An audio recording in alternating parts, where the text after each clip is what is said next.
अस्सलामुअलैकुम। आप सल्लल्लाहु अलैहि वसल्लम ने फरमाया दुआ ही इबादत है। फिर आपने ये आयत पढ़ी, तुम्हारे रब ने फरमाया मुझसे दुआएं करो, मैं तुम्हारी दुआएं कबूल करूँगा।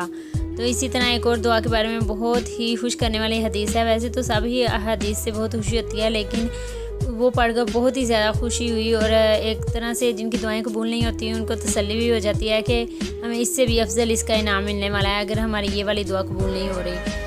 आप सल्लल्लाहु अलैहि वसल्लम ने फरमाया जब कोई मुसलमान कोई ऐसी दुआ करता है जिसमें गुनाह और किता रहमी ना हो तो अल्लाह इस वजह से 3 चीज़ों में से कोई एक इसे अता फरमा देता है।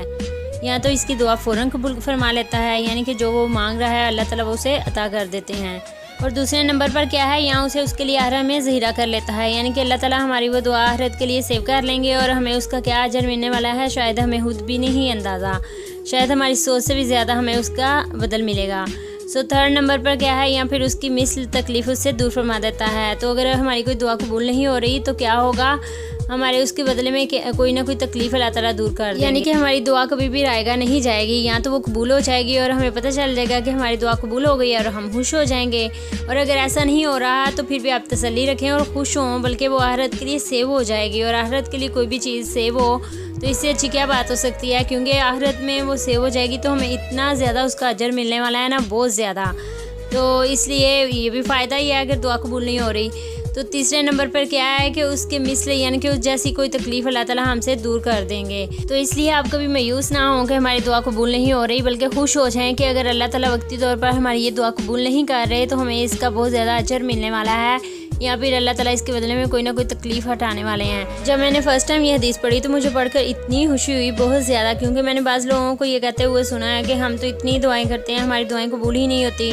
तो ऐसे लोगों के लिए ये मायूसी से बचने के लिए भी है और उनके लिए एक उम्मीद है और एक खुशी है कि अगर वक्ती तौर पर उनकी कोई दुआ कबूल नहीं हो रही तो उनको इसका बहुत बड़ा अजर मिलने वाला है, बहुत बड़ा बदल मिलने वाला है आखिरत में, या फिर उनकी दुनिया में ही कोई ना कोई टेंशन ख़त्म होने वाली है।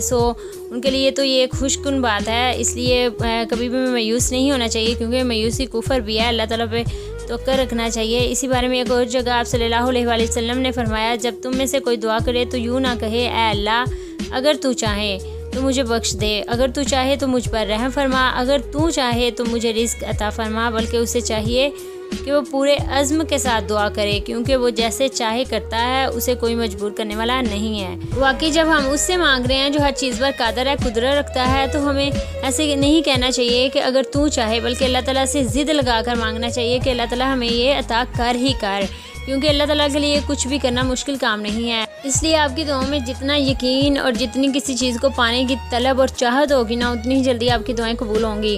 और अगर कबूल नहीं होंगी तो उसके कितने अच्छे आपको बदल मिलने वाले हैं ये भी आपको पता चल गया। उम्मीद है कि आप कभी भी मायूस नहीं होंगे। इसलिए ज़्यादा से ज़्यादा दुआएं किया करें, क्योंकि एक तो अल्लाह ताला को दुआएं करने वाला बहुत पसंद है, आपकी दुआएं करना बहुत पसंद है, और दूसरा यह है कि उन दुआओं के बदले में हमें क्या कुछ मिलने वाला है। इसलिए फ़ायदे ही फ़ायदे हैं, तो फ़ायदा उठाना तो बनता है ना। तो मिलते हैं नेक्स्ट वीडियो में। दुआओं में याद रखिएगा। अल्लाह हाफिज़।